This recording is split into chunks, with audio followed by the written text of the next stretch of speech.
Or guess what? Now we're getting for big changes and includes a chance for some flooding rains. Yes, this is a storm risk, a flood risk, but also a cool down. So there is the silver lining. Yeah, there's a silver lining here. I don't honestly know if it's worth the price tag, though. I know, Be quite honest, it's going to be rough later today for many folks. There's a live look at Philly this morning. All is hunky-dory. Video from New York City. It's labeled as Wednesday, but honestly, we've found ourselves in this position so many times over the last month. Again, the sixth time we've had a level 3 out of 4 alert for flash flooding, which is a pretty aggressive warning issued down to this area. So here's the map for today. Again, it does include D.C., Philadelphia. The level 3 cuts off right before you get into New York City, but North Jersey is included. And these are areas that not only are flood prone, but also they have had significant flooding over the last 6 weeks. And this is all going to unfold very quickly. The afternoon and evening is a critical time frame.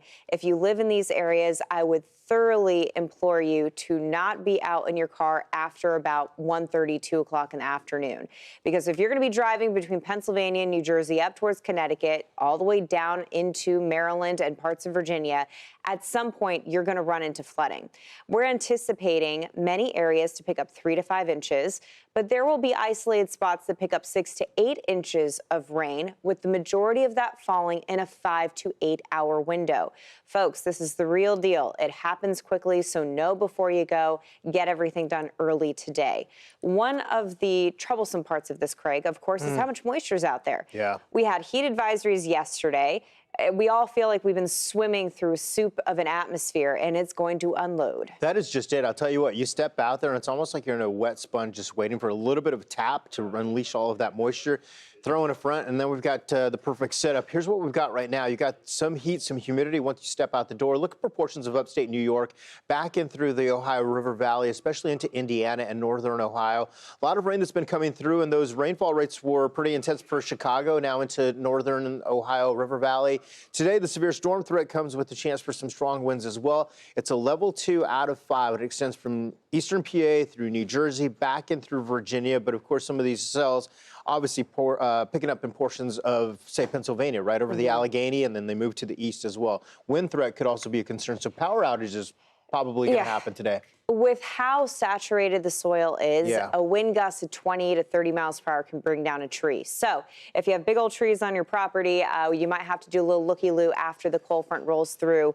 Interior, a little bit earlier around lunchtime for western PA, upstate New York. 95 corridor, I would say 3 p.m. be ready for it. And if Friday is your getaway day, rethink it. You got to rethink your timing for traveling on the roads, but also flights will be impacted. There's no way this cold front's not going to mess up some of the airports between D.C., Philadelphia, and New York. And it's fast moving. Yeah. I mean, 10 o'clock, the cold front's pretty much out of here. We'll have lingering showers, of course, but the bulk of this rain is going to be from 3 p.m. to about 10 p.m. I'll tell you what, if it's moving day for you, it's the very end of the month. It's the 30th. You're going to have to make sure you do this early in the morning. Otherwise, maybe put it off. It's just going to be too much. Here's the look at the front coming through. Behind it, the relief that we're talking about. So this is the silver lining. That's the silver lining you were talking about. And I love that you mentioned that earlier. It does come with the price tag, as you talked about, though. Look at what we've got for record or for highs, the forecasted highs and the records. We're back into the 70s, and these are not overnight lows. These are afternoon highs. We're going from breaking records for heat to possibly breaking records for all-time coolest afternoons. Yeah. It's very rare in August to have a cold front that actually delivers not only a drop in humidity, but also a drop in temperatures. So enjoy it, but later today, game on with the rain and the flooding potential.